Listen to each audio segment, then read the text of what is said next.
With no one else coming forward, oh, never mind.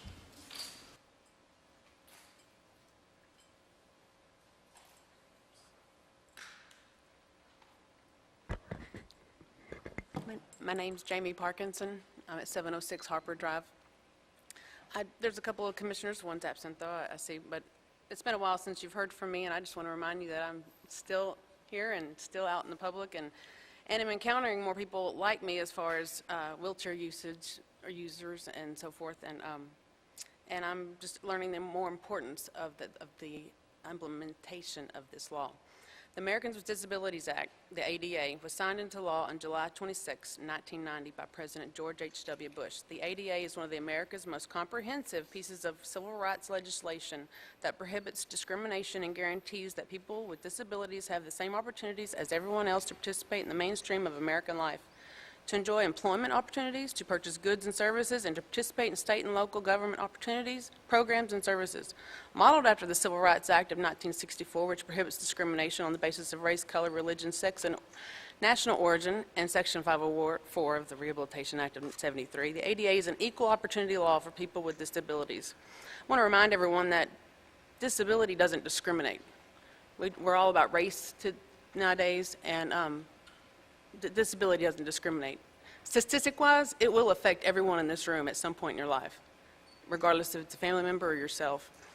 And I want to reiterate that costs for ADA accommodations, when it's past a long time for that grace period. Anything built from now on should be wheelchair accessible, not just for mothers that want to participate with their children at the park or out in the public.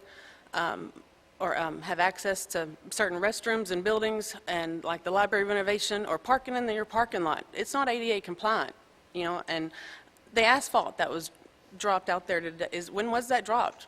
There should be a sign out there. I unloaded on top of that asphalt, and it's ruined one of my wheels. And I've got to go wipe it off and make sure it doesn't damage my car interior, and then anywhere else I go. But there should have been signage if there was soft asphalt, and which there was, and I unloaded on top of it.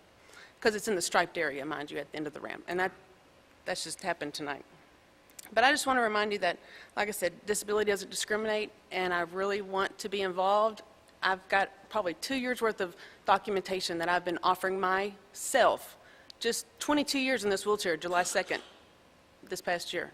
So I've got some experience in this chair. I've lived a long time accommodating to a world that's not accessible to me. And I've got children now that are big enough, and I want to participate with them. I roll that soccer field just like every other parent walks it. Can't nobody deny it. And I haven't asked for much. But now I'm starting to be ignored, and I know you're going to deny being even part of that project, but it carries over. And when it carried over into some of these city parks, it became aware to me that I may not have wanted this voice, but I was given this voice July 2nd of 1994. And I've been an advocate since then. And I guess I'll continue to be. Thank you for your time. Thank you, Ms. Parkinson.